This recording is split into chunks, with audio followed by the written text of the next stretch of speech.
ఎప్పుడైనా సరే నిమ్మకాయ పులిహోర మీ చేత్తో ఎదుటి వాళ్ళకి పంచిపెడితే డబ్బుపరమైన కష్టాలన్నీ తొలగిపోతాయి. నిమ్మకాయ పులిహోర తీసుకున్న వాళ్ళకి దోషాలు తొలగిపోతాయి, ఇచ్చిన వాళ్ళకు కూడా దోషాలు తొలగిపోతాయి. ఆ శక్తి నిమ్మకాయ పులిహోరకు మాత్రమే ఉంది. కాబట్టి పులిహోర పంచిపెట్టేటప్పుడు చింతపండు పులిహోర కాకుండా నిమ్మకాయ పులిహోర పంచిపెట్టాలి. నిమ్మకాయలు రాహుకేతు స్వరూపాలు.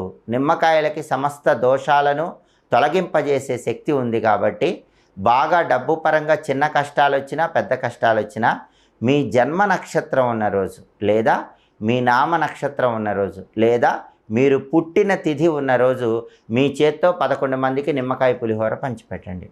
అప్పుడు డబ్బు పరమైన పెద్ద కష్టం నుంచి కానీ చిన్న కష్టం నుంచి కానీ తొందరగా బయటపడవచ్చు.